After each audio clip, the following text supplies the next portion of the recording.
you create the design for it. Can you guys see this? Yeah, why don't you talk a little bit about your design and kind of go through where you're at, and because I think actually what you've done is a good example of what needs to be done. Okay. So you mean the design here I did? Yeah. Well, I did these in Illustrator and just brought them in InDesign. I kind of wanted to be, well, these I've known how to do since way back. So I kind of wanted to put them in here. They look like flowers to me, just a more abstract version.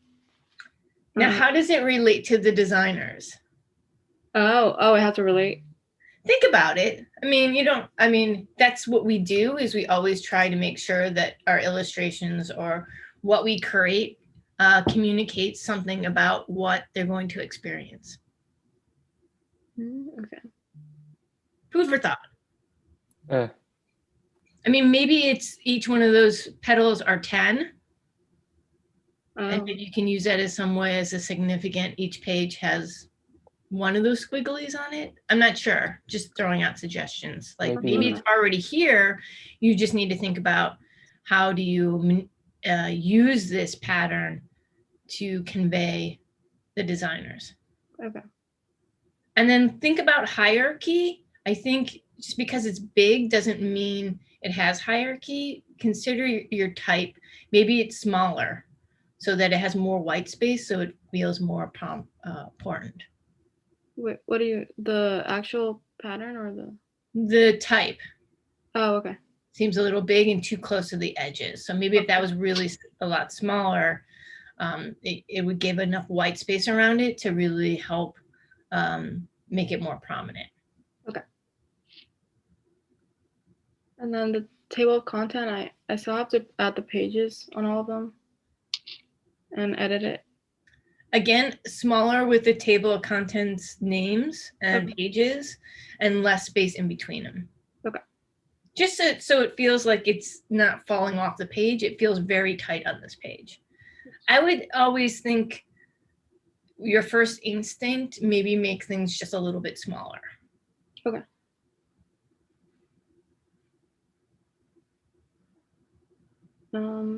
This is my first designer. I couldn't, so you want 5? Yes. Okay. That's part of the challenge. How do you get all the images in and still make a clearly defined page layout? I think what you could do for sure is reduce the size of the copy and make it just into one column. So you have his picture if you want, and then one picture, one of the artworks here. Does that make sense? Like on it, right here? Yeah. Do you mind if I? Yeah, go ahead. So just looking to see what size this is. Yeah, this is way too large for text. Okay.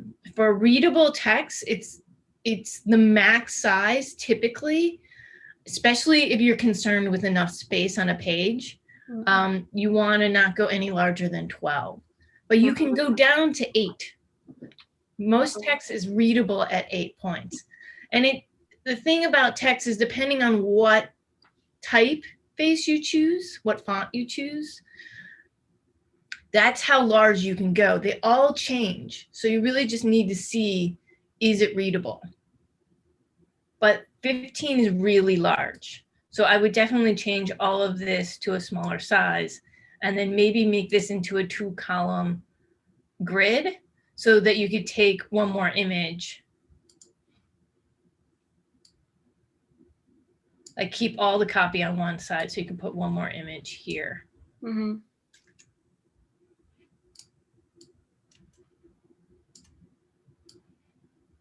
That was supposed to copy.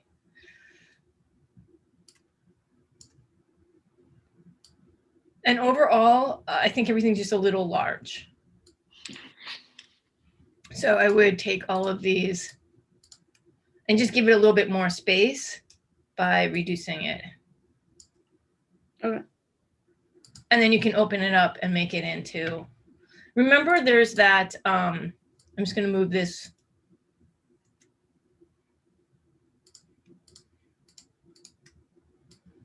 Over here for a second.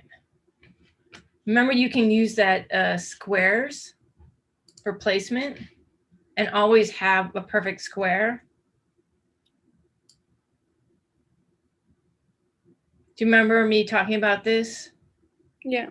And then you can use the arrows to make the boxes. Oh, okay.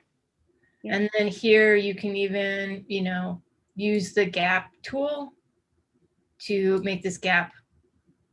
Oh, that's not what I meant to do. But then I would just add like a little bit more space in between because it's still a little tight, but you know that mathematically you pretty much have the same squares within the space. And then I would just place them in, you know, if they don't fit exactly, at least they're supposed to be in that space. So maybe make that they all, you know, either fall to the width or fall to the height. Okay. And then you can keep this one larger if you want, because it's one of them over here. But I'd still make sure that, you know, it's not massive. Watch out for your gutter. You want to give plenty of space for gutters. And here, I love that you're using drop shadows, but natural drop shadows are never that dark. It's very subtle. That's why you can always spot something that's been digitally and then photographed. And you want to always mirror a true look of something than to try to make it look fake. Okay. Unless you purposely want to do it. You know, everything is a contradiction if it works well. Yeah. What kind of recommendations do you have for like, how do I say it? Like, I'm making it look like the photo wasn't just placed there on a computer or something like. Well, I think it's okay to just have placed. I just think that I think the best way to have placed is to make sure it's on a grid and it looks like it has a purpose on the page. You don't always have to add drop shadow to create an effect that it's there. I mean, if you want to, you can always just put a small line around it if you feel like you want to somehow define it, but I don't think that's necessary. Yeah, I kind of been doing that with the last assignments. Yeah, I feel frames can be over decorated and sometimes a distraction to the design. And that's where drop shadows can also be. So you have to be careful with those. It is totally fine to leave an element without any design on it. This doesn't look bad by itself. What does look bad is that it's not aligned and doesn't feel like it has a structure. We, as humans, immediately want to see things lined up correctly. That's why grids are very important, so that it does look like it's defined in the space. So when you use that system where it kind of helps build your squares, we know that those are aligned perfectly, and it helps the human mind relate to it. So I would my first thought is trying to make this the same as the image below. And then I can't seem to get to preferences to affect the, not preferences, properties. Can you open properties? Yeah. Oh, it's right there. So in properties, you should be able to get to effects and then go to drop shadows. And then you should be able to adjust it. And I would just say, you know, opacity is important to keep down. And I always like to have preview on so you can see. And sometimes distance helps. Doesn't seem to be.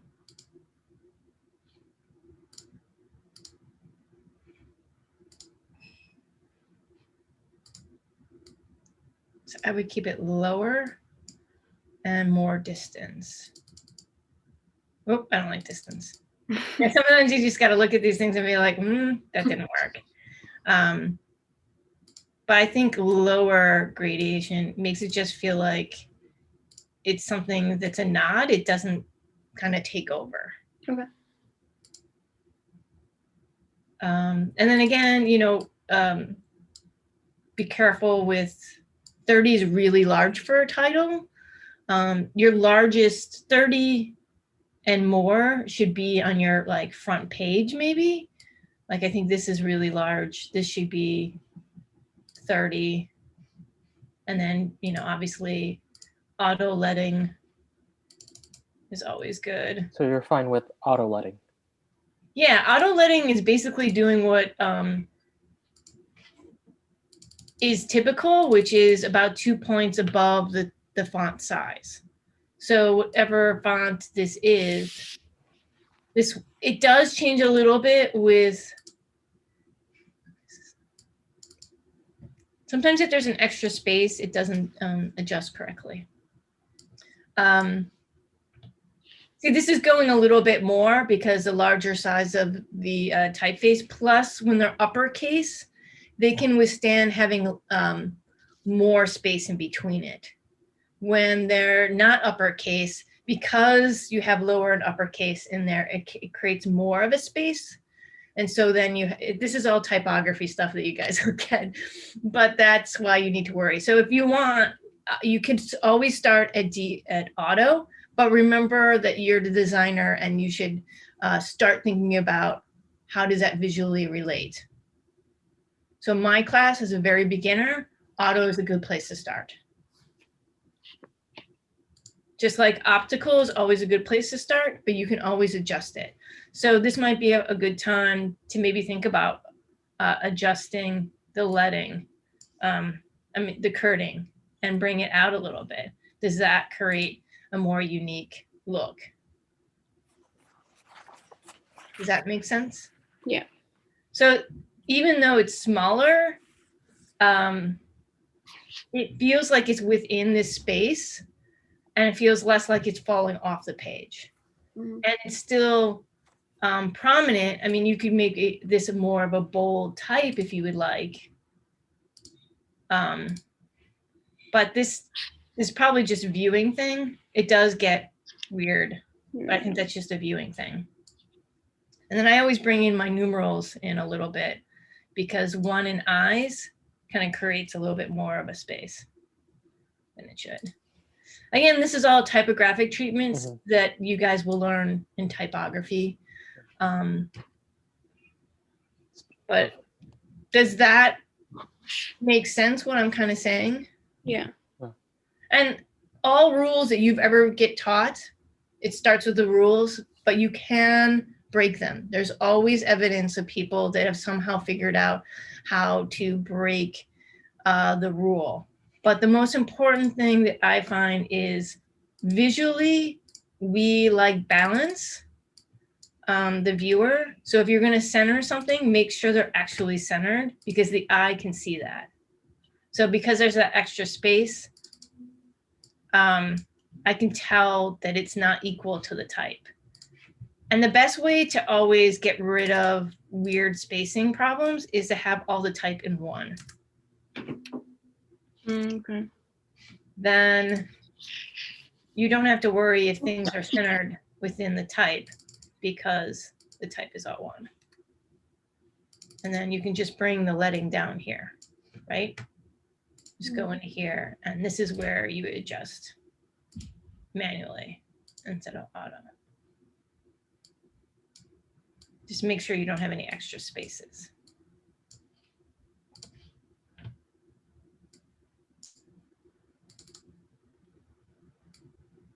So I feel like there's space here. So that's some things to think about. Yeah, I think this is a little too large. I would reduce the size. And think about a system, right? You kind of started doing that with your portfolios.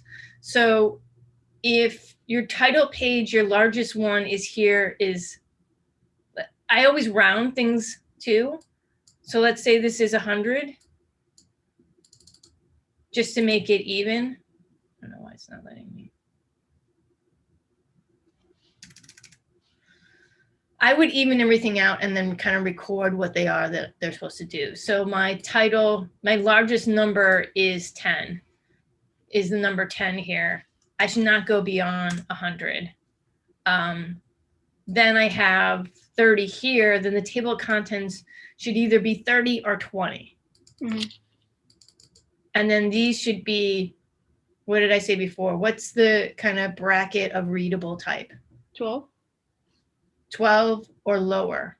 or You 8. can go any lower, and if you are staying in graphic design, more so Alan than me, he likes small type. Small type makes the viewer want to read. It's an intimate moment. Large type is kind of yelling at people. And also it doesn't allow you to have much of ability to control the space. Because see how large you have it? It takes over the whole space. Mhm. What you learn is that, you know, you can get more impact with more white space. Right.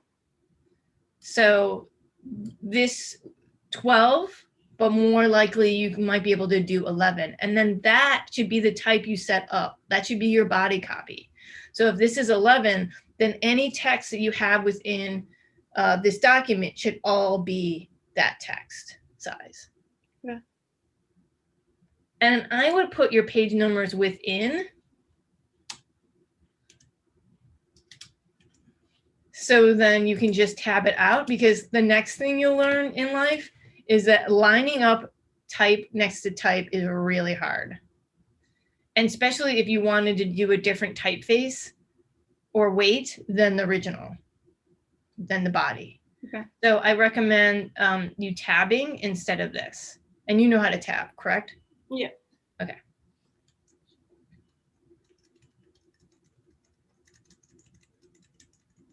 I'm taking it away.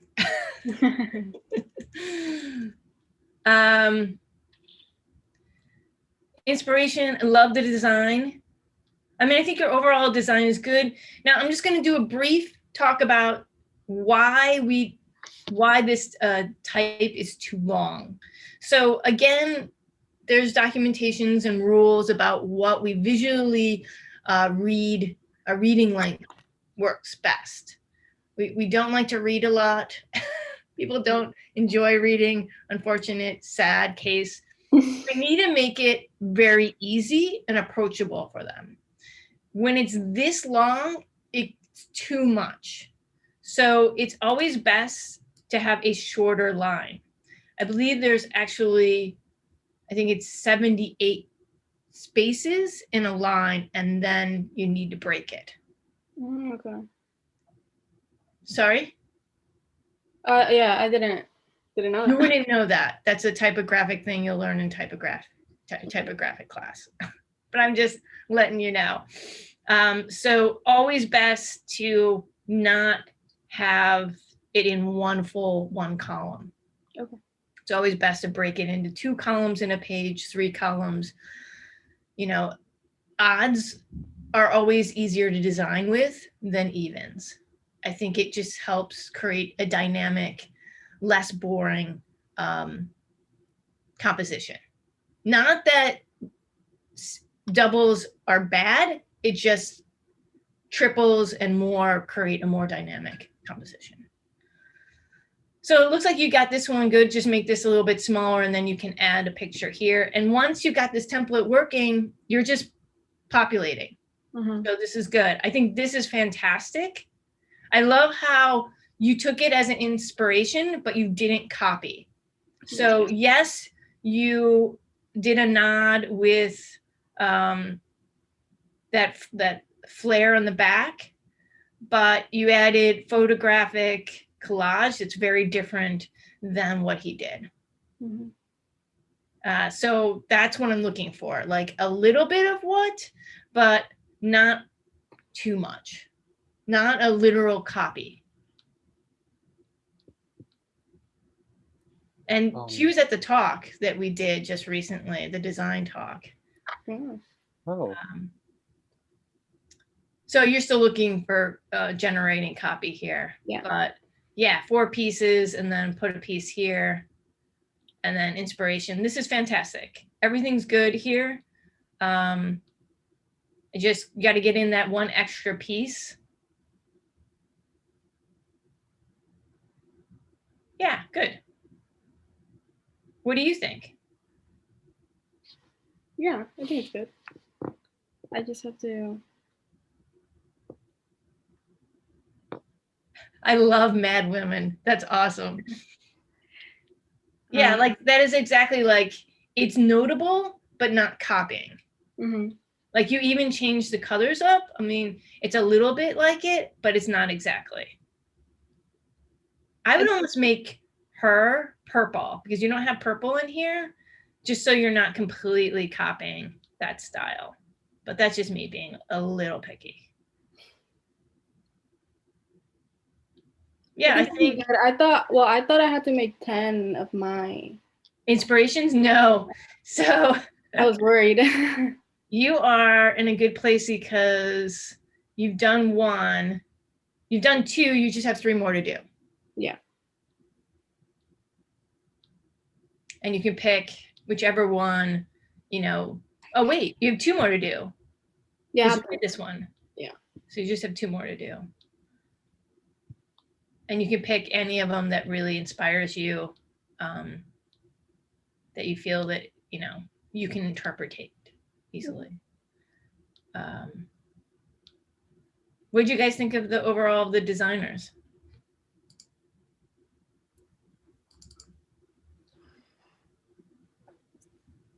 Interesting. Interesting.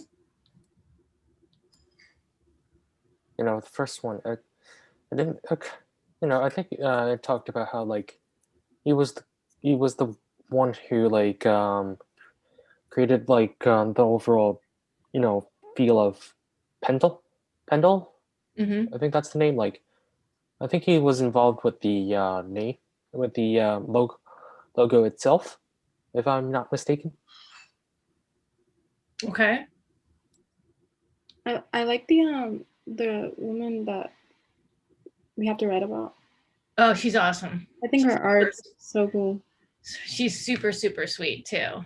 It's her and her husband that work together to create these installations. It's very, very modern, very color orientated. Yeah. Yeah. Very geometric themed. Mm-hmm. I would say it's, how do I say it, like kind of I kind of prefer like simple but appealing. Mm-hmm. And Yeah. not kind of find if her designs kind of fit the criteria of that. Yeah, her philosophy is that she wants her design to be fun and playful. Mm. She wants you to be happy when you're looking at it. So it's always about, you know, colors and patterns. Yeah, sometimes you just have to find, you know, just have to create something simple to convey fun. Like you don't need to create like intricate like facade, if you know what I mean. Yeah, as long as the message is with you that you're striving for, you can find ways to use design to inspire people with your ideas, as long as it still relates to whoever you're selling the content to. So, you know, anything that you create, you just need to make sure that, you know, the design relates also still to the product. So in this one, I love the investigation of this, making this pattern, but how do you relate it so that it still is going to be introducing what we're going to be looking at? Do you mind if the design of the front cover design relates to the designers numerically? Like, yeah, I don't think it needs to be obvious, but yeah, like it has to maybe like 10. I'm kind of thinking of like some sort of floral design, or or maybe like some sort of like geometric design, like maybe like there's like this honeycomb kind of thing, and like there's 10 hexagons that are distinct. Yeah, and then it says 10 designers. I think that would be very interest, it's saying that there's 10 objects, there's 10 designers, you're going to be looking at their work. One more Yeah, thing. it doesn't have to be like obvious. I love the abstract of pattern and color and image. It just should be that you have an answer for it other than I just like it. There should be some questioning of why you're doing it. And again, you're going to get more of this when you get into the design practice more in graphic design 2 and so on. But I just kind of thought I'd throw that out. But basically all I'm looking for is that there are 10 designers, 5 images, and 5 inspirational pieces. That you've designed something dynamic for your cover and your table of contents, and that you've created a clearly defined spread for each of the designers with all the elements that are necessary. If you do those, that's what I'm looking for, especially for graphic design 1. I always encourage you to push yourself and think about, typography a little bit of what we just talked about. How do you maybe make these images more interesting? Maybe they need to be smaller so you can create more space around them.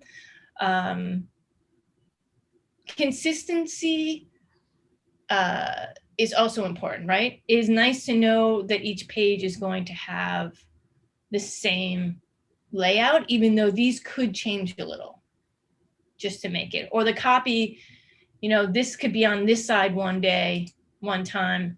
You can switch the format back and forth. So if people don't get bored, because people do typically get bored. So what if the person's information is actually on the right side and not the left side, and you go back and forth? Okay. So there might be a way of kind of integrating change by doing that too. Maybe like alternating. Yeah, we can alternate. And also, quick question: the artist's name, how big should it be again? So you have 30. I would probably make it in the type. Let's say the type is 12. I would actually do 11. I'm not a huge fan of 12. So 11 or 10. So I wouldn't do more than 18 to 15. It's almost like this is way too big, and I would do max, let's say 18. Okay. And then this could also, you want to keep that to, unless this is your page number, which I don't think so. I think you're going to want a page number. Yeah. Then I would also keep this smaller too, which might lend you to have more space. Yeah, because I would do the line smaller too. Yeah, for a copy. Or now does this somehow connect to here a little bit more and is smaller? Yeah. It's so weird that it's got a little bit of a lag. Yeah, I think so. I have too many tabs open. You can manipulate and change that a little bit if you want. So yeah, definitely keep the size smaller, try to get the copy. And what I would do is I would go to your largest copy line, if this one's your largest, and find out how small you need to make it to fit in one column. Mm. I don't know which one has the most copy, but I would start with that, and then that should be your type size. Mm-hmm. For everything. And then you would know, do I want to make this smaller? Now this still can be bigger if you want to keep it bigger, but it still all needs to relate to each other, right? You really don't want the number to be the hierarchy of the whole page. Okay. Remember hierarchy. What is the first thing you want them to see? Is it the name? Maybe not. Maybe it's the art. Draw them in with the art, and then they'll go to the name, and then they'll go into the copy.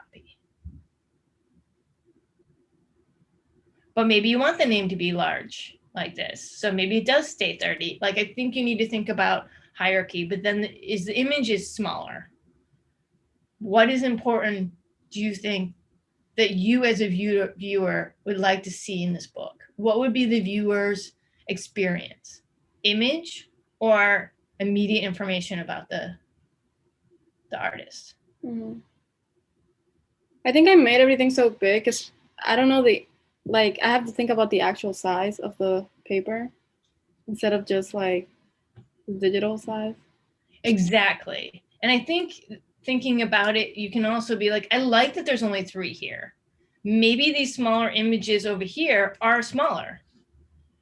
Mm-hmm. You know, they don't need to be huge for every page. I mean, maybe you have even, and that might help change the dynamic of each spread. If you decided to do, what if you decided to do 4 over here? Then you can have one large, like if you really liked one piece more than the other, you can make one large piece here as this is the one that I like the best. This is the one that is important.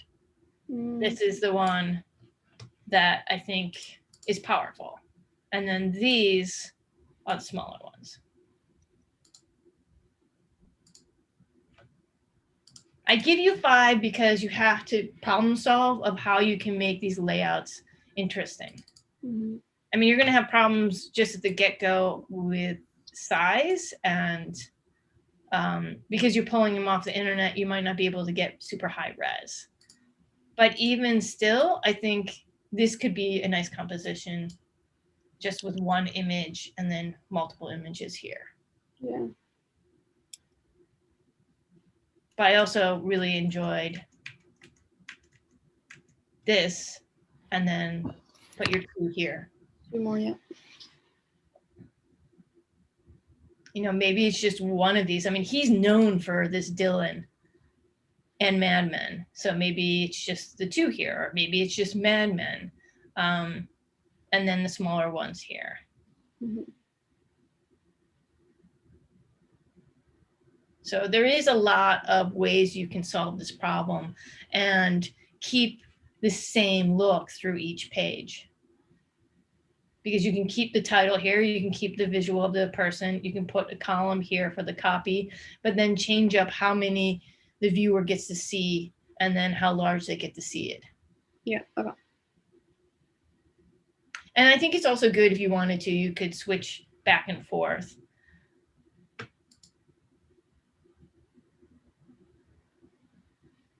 Any other questions? I think thank you so much for sharing. I think this is very helpful to look over an example that's in process. Why this color? I have no idea. So think about those things. Like maybe it's neutral because you want it to be more relating to the designers and not about the color. The color has a subtle effect. You know, it emotionally causes this reaction. It's not that it's a bad color, but just as a designer, we should have answers for why we do things. Okay.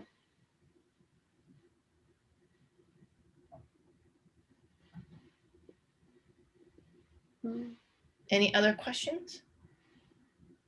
So we just turned this in, right? Like we don't have to add this to our portfolio or anything? You will have to add a couple pages to your portfolio, right? You have to put in the cover and a couple spreads, your favorite spreads.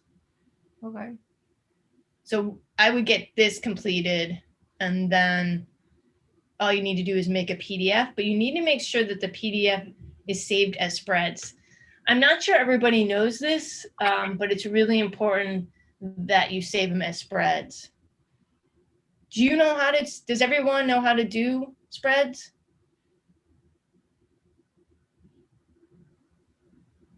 Laura? Like, Yeah. like one of these? Okay. One of these 2 pages? You go and make it, can you show how you can make it into a PDF spread? PDFA, I just So everyone watch, he's gonna actually do it. Adobe presets is good. No, where you were. to And then package. go to smallest, because that's what I've been asking everyone to do. So you don't want us to like create a zip file or anything. You should do that too, but then you need to resave over your PDF with a spreads because it'll automatically only do pages. How do you do that? So we have to save the PDF first, then the. No, you save the whole document as a package file. Uh-huh. Then you come back and you change this into a spread. Mm-hmm. So you go to, it's right underneath. Yeah, that's all you need to do. See where she changed export pages to spreads? Mm-hmm. That's what you need to do. It's everything you normally do, but you change it to spreads. And you don't need to do bleeds. This is not going to be, printed. So there's no crops and bleeds necessary. You just need to hit spreads, export it, and then you're going to place it into that document folder with everything else. Okay. So keep the original PDF, but also add this. I do not need the pages one. If you want to keep it for yourself, that's fine. Or if it's in there, it's fine. I do need to have the spreads because I visually need to see the pages together, not with a gap or singles. Oh. And I've noticed that there's a lot of people that didn't quite understand that. So I'm glad we covered this in the video. I'm going to send this video to everyone so they can, make sure that this is done. So this is important. You package first, then you come back and you create a spread PDF once you're done. Then from that spread PDF, you can make them all into JPEGs and then easily put them in your portfolio.